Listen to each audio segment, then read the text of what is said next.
Hello guys, welcome to a new video on Tower of God New World. Today's topic will still be exclusive equipment, but this time we're going to talk about the red team. Uh, I'm just going to give you guys a general overview like I did in the previous two videos, and I will tell you which are the priorities for this team and which units you want to focus on. So I will just start by saying that this element is a little bit more expensive than the other ones. There are like your main units will be SSR plus characters, so they are extremely expensive to build, at least as far as dupes go.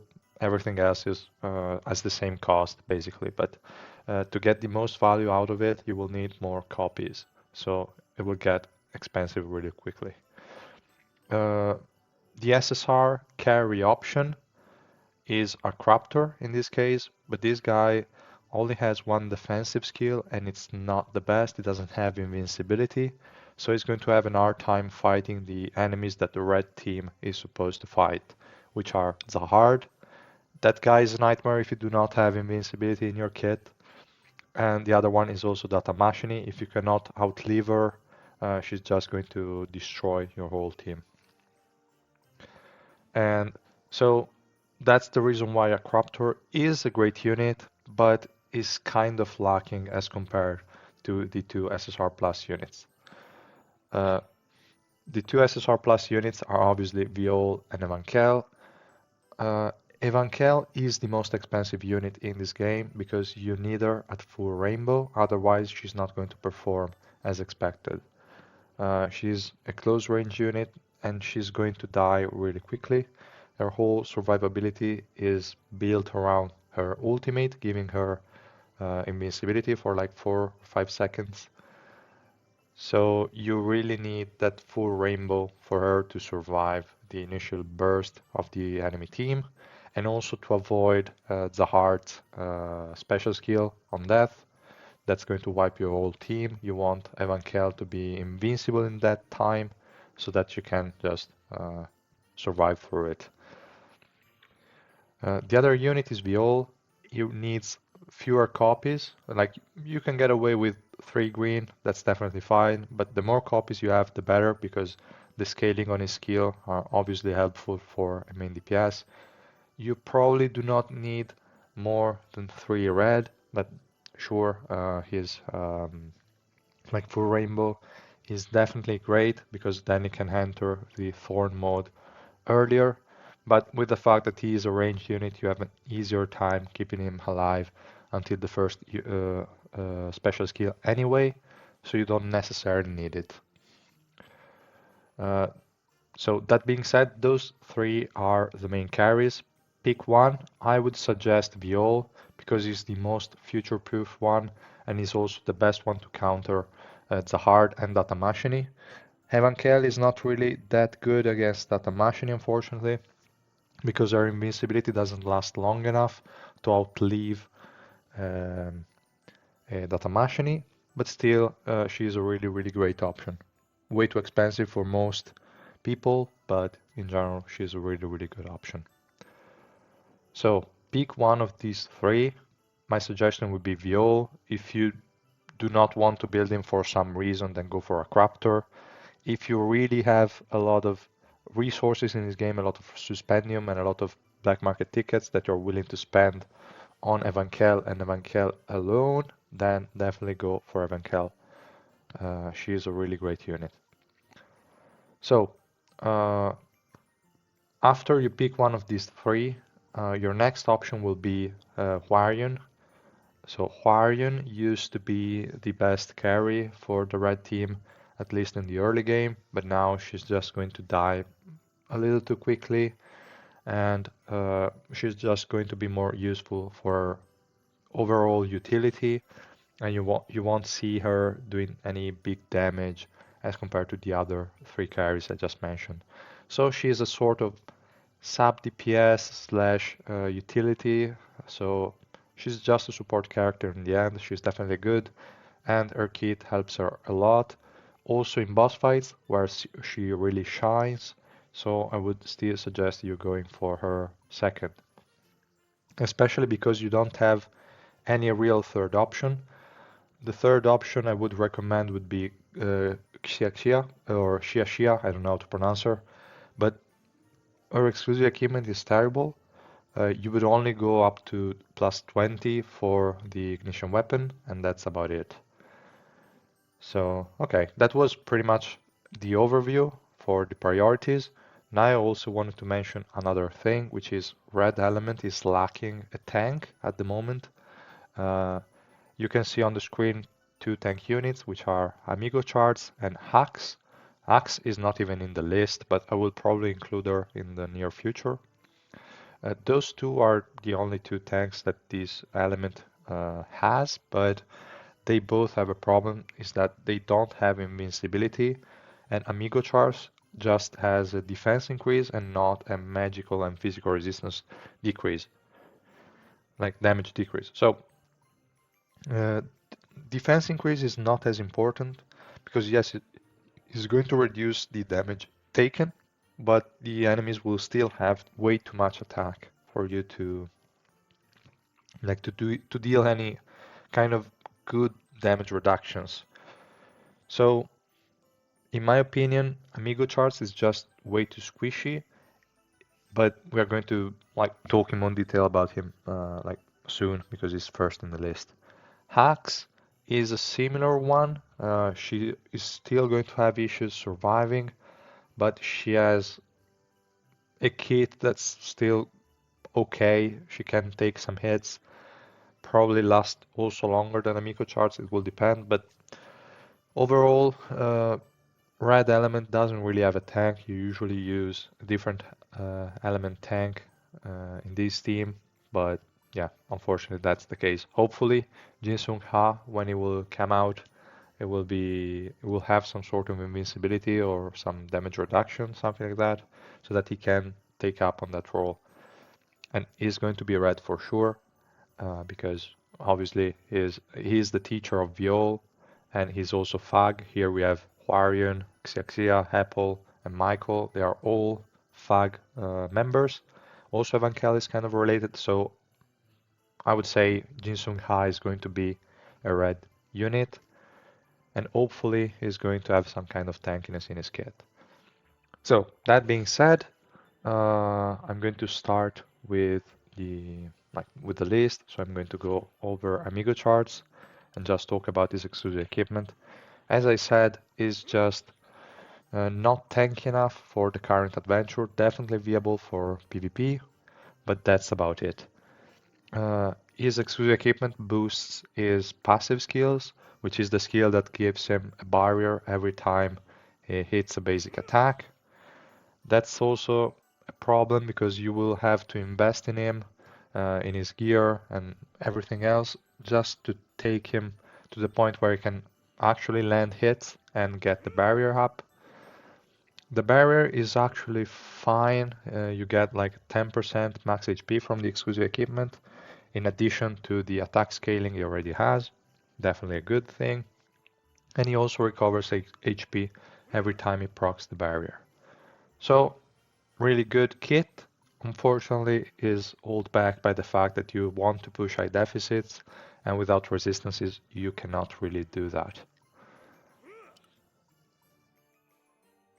Let's go to the next unit, which is Anaak. She's also came PvP, but in adventure, I really don't see any use for her. She targets the highest attack unit with one of her skill, which is nice, but then again, she's not really that useful overall, and she's not going to remove that highest attack unit most of the time, so pretty much useless. Her exclusive equipment is also quite bad. The first two levels will just increase, will give additional effects to her passive.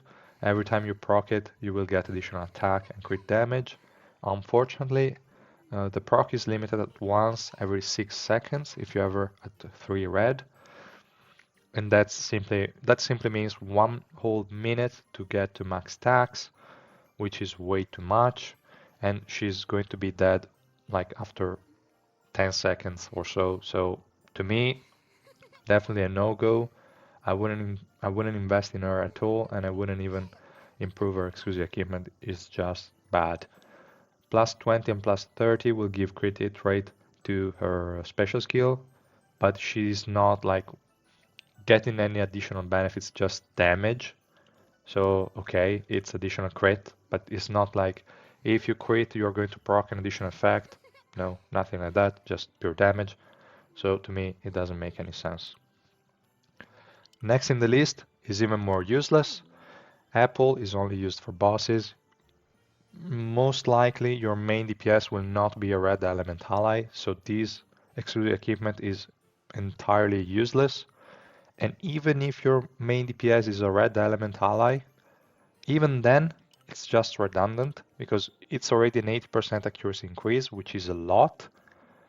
And then you will also decrease the evasion of the opponents with their special skill, so that's even more overkill. And I get that there are some bosses that have really high evasions, but still that's plenty enough. And again, your main carry will not be a red element. So for me, that's a no investment. Do not put anything into our exclusive equipment. Arkraptor, okay, this guy is the main DPS, the main SSR DPS. So he has actually a nice exclusive equipment. He's going to give 20% additional attack coefficient to his basic attacks with his plus 10. And then is going to increase the passive effectiveness, like the conversion between swiftness and attack, by an additional 0.7%, which is from 2 to 2.7%, which is like 35% increase. Not bad at all. I think with ignition weapons, Arkraptor lost like a little bit of the advantage he had, because now all the main DPSs have access to an 86% attack increase by just upgrading the attack piece.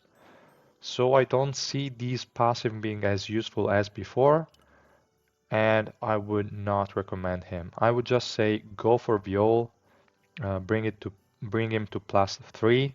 It's an acceptable level of investment for a free-to-play player, and it will definitely outperform Arkraptor.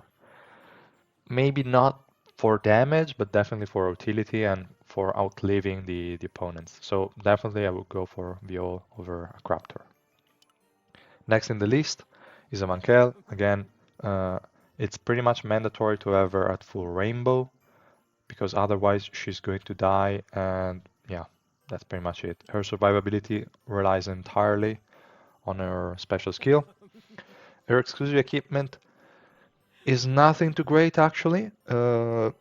Probably the best part would be the plus 30, and I will explain why right now. So level 1 is just a 2 seconds increase in one of her crowd control skills.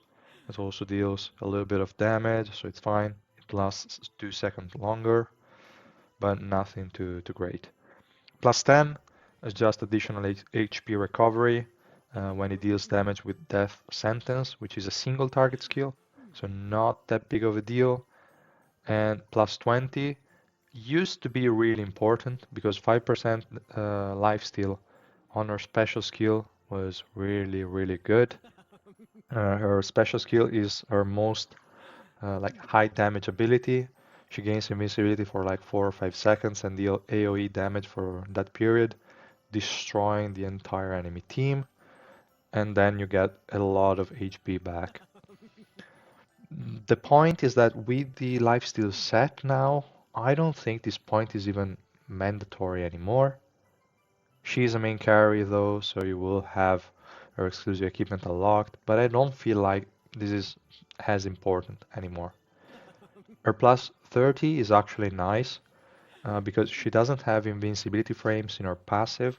By default, her passive procs at 30% HP.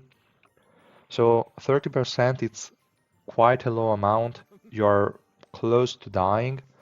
So you, by increasing this level to 40%, first of all, it's going to proc earlier, so you will get an attack buff early on, but also your chances of surviving a little bit higher because of the fact that she doesn't have invincibility frames. So 40% is a more reasonable pool for the passive to trigger. And that's probably the main one you want to look for. Then again, The next unit is Hansung Yu. This guy is just wrong. It was buffed in a recent patch, but he's purely a damage dealer. He doesn't have any survivability whatsoever, and for the same reasons as before, is not that viable for that reason. Unfortunately, like the exclusive equipment is just adding crit rate to his kit, and it doesn't make any sense. I mean, I don't even think I can deal enough damage, to be honest. Maybe after all the buffs he received, now we can actually do something, but due to the fact that he's not able to stay alive, he cannot fulfill the role you would expect from a red element unit, which is beat a green unit such as Zahard. If you cannot beat Zahard, you're not that good, so that's it.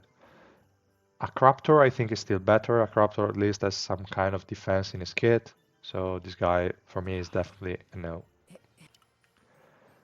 Next up is Hwaryun. She is the unit I suggested you guys to go for second, and the reason being her exclusive equipment is actually good. She can have a barrier for herself that will help definitely in boss fights. Also in adventure a little bit to survive the initial burst and also to try and live a little bit longer, but it's nothing too great. This unit will still die, unfortunately. So, yeah. But nonetheless, the barrier is nice, the attack scaling is okay, and also you get immunity to Jolt, which allows you to use your skills and not get staggered as much. Overall, a nice exclusive equipment, but one of the few options you have in the red element, to be honest. Next one is Michael. This guy is just not used in any scenario whatsoever. Probably has some uses in PvP to remove some annoying green element units, but other than that, it's really not worth the investment. The exclusive equipment is just going to buff his passive by giving some HP recovery or reduction and energy recovery reductions, and just increasing the damage the opponents take. But nothing too groundbreaking, and this unit is not worth the investment overall. Next is Viole, the carry I recommend you all guys go for. Bring him at 3 green for sure. I still have to do it, and I will try to take him to 3 red actually. But the problem is that since we received the news of the January SSR plus units, I decided to hold on to my tickets a little bit just to try and see how many copies Data Warwick will need, and then I will decide if I also want to go for Viole or not. Like, if Data Warwick requires few copies, I will definitely pour for Viole, and I will try to get him to red 3 as soon as possible. So, his exclusive equipment is one of the best ones, especially his level 4, so his plus 30 is really, really nice, but let's go over them one by one.